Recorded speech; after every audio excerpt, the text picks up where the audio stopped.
Hey y'all, welcome back to our channel.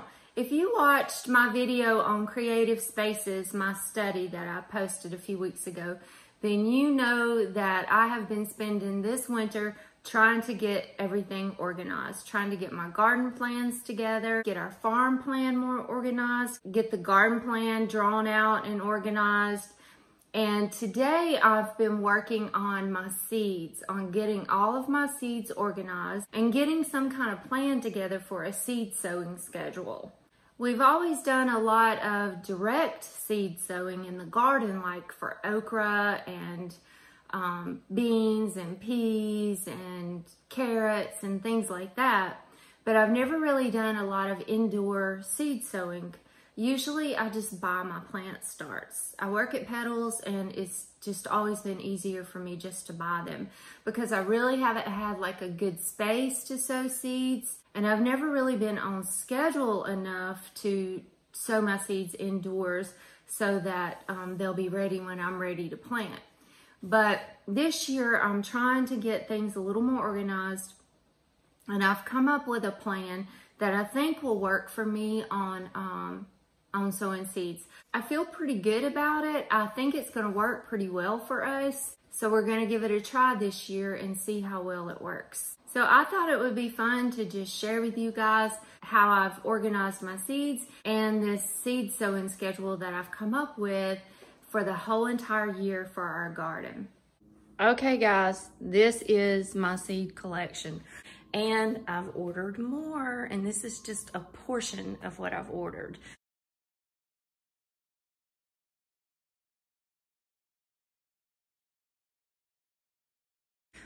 So this is my seed collection. Let me show you how I've got it organized. So this box is my vegetable seeds, and I've just got them all, you know, like peas, beets, I've just got them all organized like that. So these seeds have come from Petals, they've come from different friends, they've come from my father-in-law sharing with me, they've come from January Depression, going through seed catalogs. So that's where all these seeds have come from. So this box of seeds is just like bulk seeds, like corn and beans and okra and my sun hemp, my cover crop, stuff like that. This box has like different mixed up seeds. So we've got like the fall planting flower seeds. So this would be flowers that you would sow in the fall, like larkspur, poppies, Johnny jump ups, things like that. You sow them in the fall and then you get that spring color, and if you let them go to seed, they'll reseed themselves.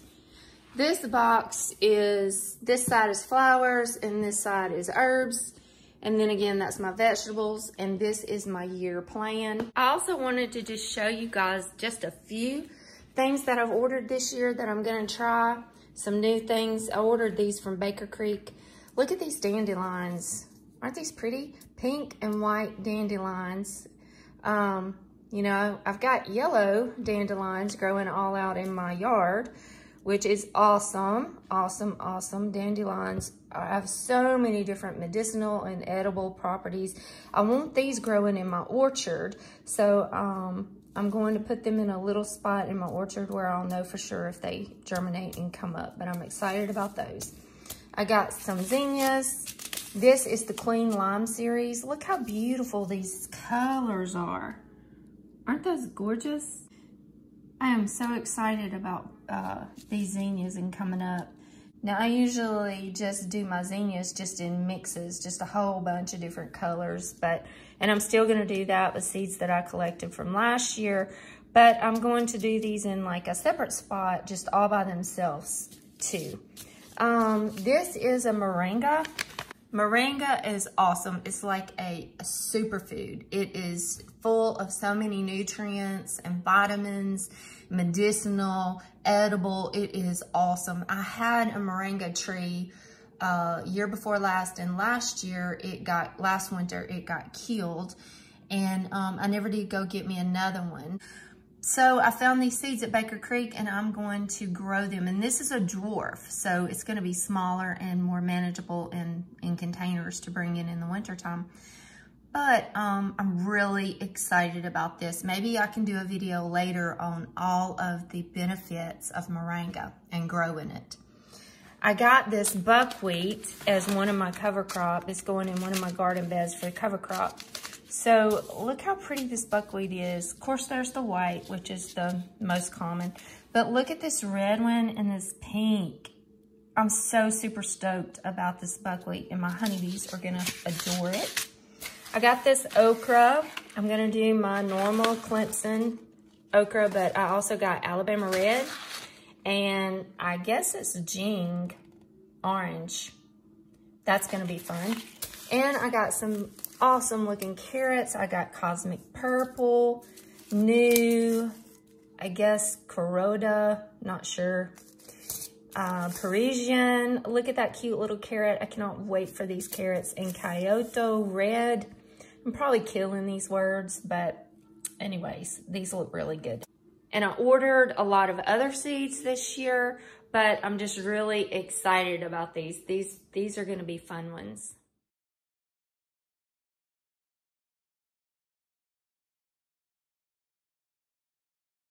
This is my potager crop rotation and companion plant. I know what's gonna go in garden bed number 1 in the spring, what's gonna go in here summer, and what's gonna go in here in fall and winter.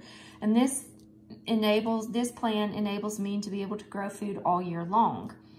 So now I take this and I come over to my potager garden journal, and I go to 2020.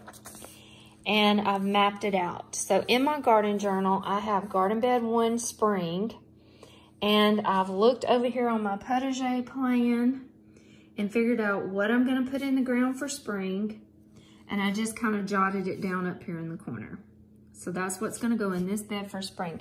Now the reason I haven't went ahead and drawn it out on this in my journal is because that leaves me creativity to where when I go in and plant these things, I can plant things on a diagonal. I can do things go in different directions to make it more interesting. I can pop in some zinnias or something in a corner. I can put a little trellis and run some black-eyed Susans or nasturtiums or something like that. It just leaves room for creativity to get the things in the bed that I want, carry on with my plan for crop rotation, and plant companions together. But it leaves me some creativity to do it however I feel inspired to do it when I get out there and start planting, and to add more things to the bed or whatever I want to do. But whenever I do lay it out, I'll come back in this journal and I'll draw it out exactly how I planted it, which varieties of carrots that I planted, which varieties of onions I planted, where I planted them. And then I've got me a space over here for notes so I can make notes on everything. And then I just go through the whole year like this. So I've got garden bed summer. That's what I'm going to put in the ground. I've got garden bed fall and number 1 fall and winter. And that's what's going to go in the ground. And I got this from my plan over here. So on this plan over here, I've already done all the work. I've already done all the figuring out, the crop rotation and the companion planting and all that. I figured it all out on this plan. And then I'm just jotting my notes down over here. So once this is done, really, I can put that up. I'm finished with that pretty much for the rest until next year. So I go on through, and then I start with garden bed 2, and I've got spring, and then what I'm going to put in the ground, and then summer, and I go all the way through the 9 beds. So once I've done that,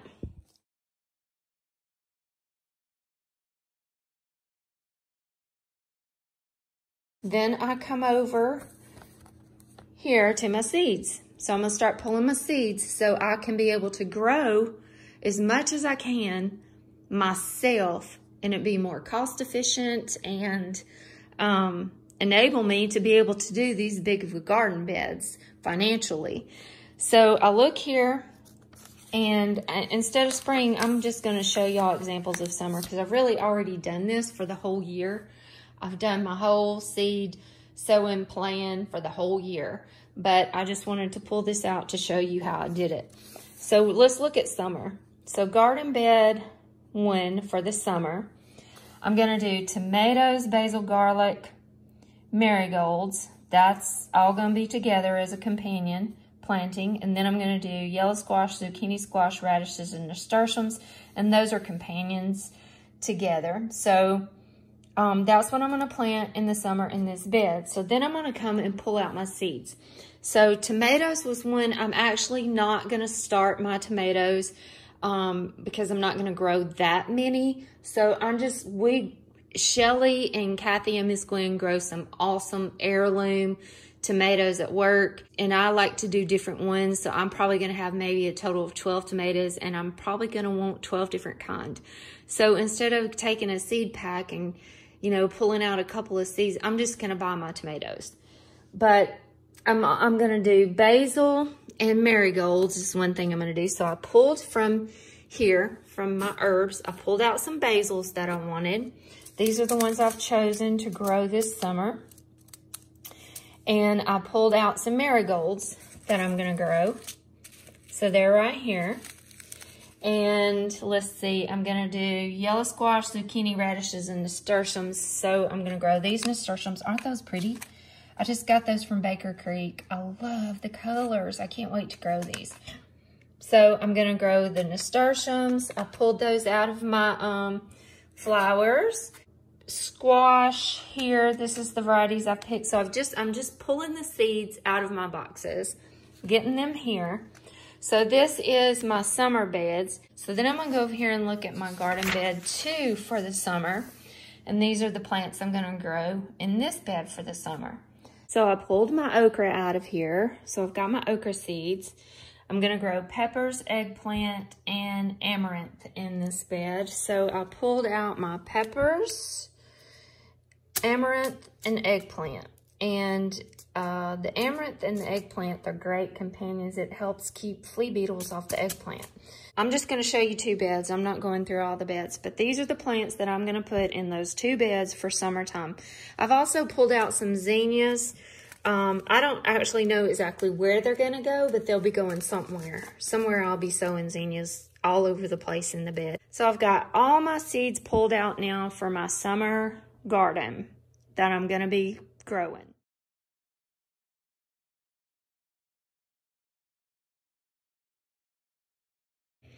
So now I've got to figure out when to sow them indoors so that the transplants are ready in time to put in the ground. I've got to figure out which ones I'm going to direct sow outside and when the dates I need to do that. So there's a couple of dates I need to figure out. First of all, I need to figure out when is my last frost date. So I wrote it down. It says March 20th, but that's not really right for us. That's what the internet says, and that's what Clyde's planner that I use right here says. But it's really not March 20th. We always seem to have a late frost, so I usually wait till Easter to plant. And then I've got another date I've got to plan around is I'm going to Hawaii. My mom and I are going to Hawaii together for a girls' trip. But we're going in the middle of spring when everything is just really busy here on the farm and work. So I've got my dates down here of when I'm going to be gone. And I got to plan around that too because that's garden planting time. And then you need to know your last frost date when you get into, your first frost date whenever you get into the fall planting. So this is a bunch of scribble scrub that you probably can't even read or understand, but you need your notebook. So I use this Clyde's garden planner too, which is really cool. It just, you slide over to your last frost date and it'll tell you when to sow things indoors. It'll tell you like when to put them in the ground, when you'll harvest, tells you some companion plants over here. It's really cool. I ordered this, and on the back is your fall planner. But let me see, I ordered mine through Baker Creek. M.I. Gardner has them for sale. Baker Creek has them for sale. You can just go look on one of their websites and get Clyde's garden planner. It was only like $5, and this thing is awesome. So I use this. I read the back of the seed packet and see what it says. So like this one says recommended 2 to 4 weeks after the last frost. So I'm saying that my last frost is like April. Even though everything tells me March 20th, I'm going off around April 5th or April 12th is going to be my last frost date. That's what I'm going to operate off of. Plus, that works it out good to where I can get things planted when I get back from Hawaii, and I can get things started before I leave, and Jean can kind of take care of them, water them, and take care of them for me. So that's my last frost date that I'm going off of. So I just look at that, and then I figure out, you know, when I need to sow the seeds indoors or when I need to direct outdoors. So then I've just like jotted down my information. So like my, let's just say the amaranth. I can direct sow that outside on May 3rd. Let's look at where these are all outdoor. I did this up here, outdoor. And then this just tells me my dates to outdoor. So now let's look at the indoor, where I wrote all those down. So these are indoor seeding. So the things that I'm going to be seeding indoors would be the basil, marigold, nasturtiums, eggplants, peppers, cucumbers, and squash. So then I figured out my dates, and on March 22nd, I need to be sowing my basil in my inside, so that it'll be ready to put in the ground in the summer when I'm ready to use it. Squash, I'm going to be sowing that March 22nd. My peppers, I'm going to be sowing those February 22nd. See, some plants take a longer to germinate or to grow than others. So you have to go off the seed packets or a planner or something to figure out your dates. So then once I've got all my dates figured out,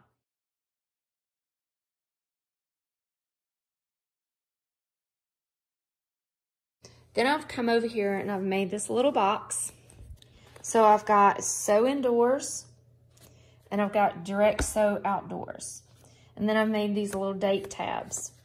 So the plants that I'm going to sow indoors on February 1st, going from my dates over here, I'm going to put those seed packets in here.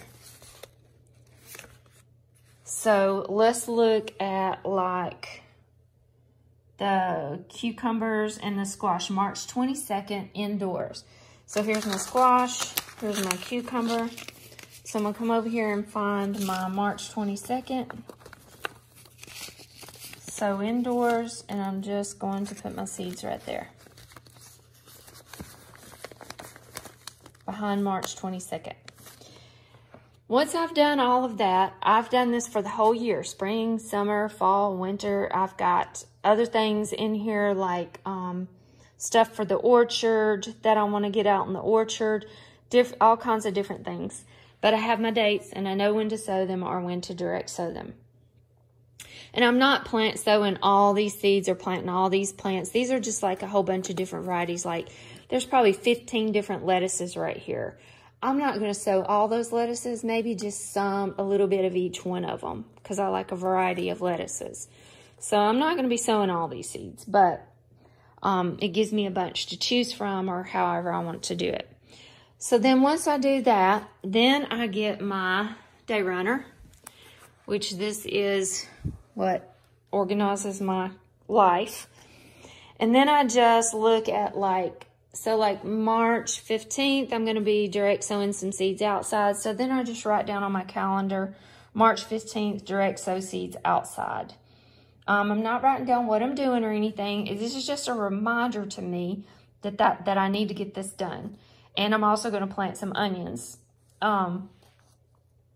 So, you know, it may not be exactly March 15th because that's a Sunday. It may be the 14th. It may be the Monday before, the Monday after.